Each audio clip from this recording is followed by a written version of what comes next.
15ই August বাবা মা ভাই বোন যা হারিয়েছি, আমাদের বিচার চাওয়ার কোনো অধিকার ছিল না। কিন্তু আওয়ামী লীগ যখন সরকারে এসেছে তখনই এই বাংলাদেশের উন্নতি হয়েছে। কোটা আন্দোলন হয়েছিল 2018-তে, আমরা এটা মেনে নিয়ে বাতিল করে দিয়েছিলাম কোটা পদ্ধতি। পুরো জুন মাস চলে গেল। জুলাই মাসের 7 তারিখ থেকে হঠাৎ দেখি আবার কোটার জন্য আন্দোলন, যখন কোটা পদ্ধতি নাই আর আন্দোলন না, সেখানে দেখা গেল ঝাঁকে ঝাঁকে সব জড়ো হয়ে যাচ্ছে। তাদের এক দফা দাবি ছিল কোটা সংস্কার, সেই যে দাবি করেছে সেই দাবি সংস্কার করে দেওয়া হলো, কিন্তু সেই সংস্কার করে দেওয়ার পরেও তাদের আন্দোলন থামে না, দাবি থামে না।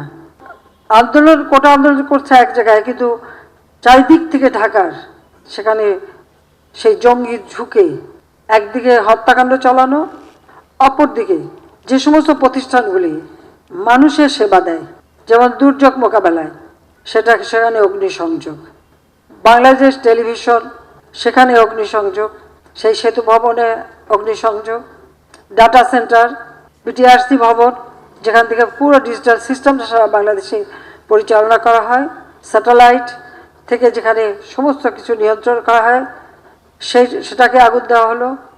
তার সাথে আসলো মেট্রো রেল, অত্যন্ত আধুনিক মেট্রো রেল, দুইটা স্টেশন পুড়িয়ে দিল। এক্সপ্রেসওয়ে 2010 থেকে প্ল্যান করে সেটা টোল প্লাজা ভেঙে নষ্ট করে দেওয়া হলো যাতে চলতে না পারে। আগুনে পড়া হানি ফ্লাইওভার, সেটাও টোল প্লাজা পোড়ানো, সেটারও ধ্বংস। অর্থাৎ আপনারা একটা জিনিস লক্ষ্য করেন যে ঠিক মানুষের সেবা দেওয়ার জন্য যে কাজগুলি, সেই জায়গাগুলিতেই কিন্তু আঘাতটা হানা হয়েছে। সিটি কর্পোরেশনের ময়লা ফেলার যে গাড়িগুলি, সেগুলি পুড়িয়ে দেওয়া হলো। আজকে কত মানুষের জীবন গেছে। আর সেই সাথে সাথে পুলিশ হত্যা করে, শুধু হত্যা না, কীরকম বিভৎস দৃশ্য আপনারা দেখেন যে হত্যা করে তাকে ঝুলিয়ে রাখা হলো, পা বেঁধে উপর দিকে মাথা নিচু করে, পুলিশের উপরে আক্রমণ, কত গাড়ি পুড়িয়ে দেওয়া হয়েছে। র্যাবের গাড়ি চালাচ্ছে তাকে যেভাবে মারা, বাড়ি বাড়ি ঢুকে ঢুকে কোথায় পুলিশ আছে পুলিশকে মারতে হবে, আর আওয়ামী লীগ কোথায় থাকে তাকে মারো। মসজিদে ঢুকে মসজিদের মাইক ব্যবহার করে মিথ্যা অপবাদ দিয়ে মানুষ ডেকে নিয়ে এসে তারপরে এই নারকীয় কাণ্ড চালানো হয়েছে, এবং এ পর্যন্ত অনেকগুলি মৃত্যুর খবর আপনারা পেয়েছেন। বাংলাদেশে আসার পর থেকে আর 75-এর পর থেকে তো আমরা শুধু লাশের মিছিলই পাচ্ছি, দেখছি। এবারেও প্রায় 200-র উপর মানুষ মারা গেল। দোতলা বাড়ির মধ্যে জানলার কাছে ছেলেটা, তার গুলি লেগেছে, বলে হেলিকপ্টার থেকে গুলি লেগেছে। আপনারা বলেন হেলিকপ্টারের গুলি ঘরের মধ্যে ঢুকবে কিভাবে? আর সেই গুলি ঢুকে কিন্তু দেওয়ালের যে ফুটো করে দিয়েছে।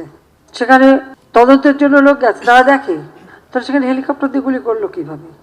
যখন পুলিশ আটকা পড়লে, যখন বিটিভিতে এখানে আগুন দিচ্ছে একটার পর একটা, আমরা হেলিকপ্টার থেকে সেখানে পানি দিয়ে আগুন নেভাবার চেষ্টা করছি, কারণ ফায়ার ব্রিগেড যেতে পারে না। আমার সব থেকে আধুনিক ফায়ার ব্রিগেডের যে গাড়িগুলি সব পুড়িয়ে দিয়েছে, মানুষগুলিকে মেরে তাড়িয়ে দিয়েছে। তখন বাধ্য হয়ে হেলিকপ্টার থেকে আমরা পানি দিয়ে সে আগুন নেভাতে চেষ্টা করলাম। সেই সময় আবার অনেক জায়গায় পুলিশ আটকা পড়লো, তার নিচে আগুন দিয়ে দিয়েছে, পুলিশ উপরে ছাদে বসে আছে, খবর দিল, আমরা হেলিকপ্টার দিয়ে তাদের উদ্ধার করলাম। শুধু পুলিশ কেন, অনেক জায়গায় বিভিন্ন বিল্ডিংয়ে যে সমস্ত কর্মকর্তারা আটকা পড়েছে, আমরা হেলিকপ্টার দিয়ে দিয়ে তাদেরকে উদ্ধার করেছি। একটা জিনিস গেলে আবার গড়ে তোলা যায়, কিন্তু একটা জীবন গেলে, প্রাণ গেলে তো আর ফিরে পাওয়া যায় না। আর যারা আপনজন হারিয়েছে, যে মা তার সন্তান হারিয়েছে, যে সন্তান যার বাবা হারিয়েছে, তাদের কষ্ট আর কেউ না বুঝুক, আমি তো বুঝি।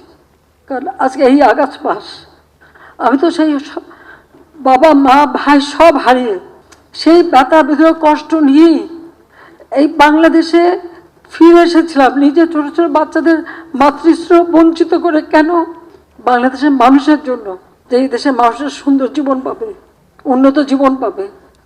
এই যে এতদিন এত শ্রম দিলাম, কষ্ট দিয়ে, নিজের দিকে তো তাকাইনি, নিজের ছেলেমেয়ের জন্য কিছু করিনি, যা কিছু করছি মানুষকে দিয়েছি।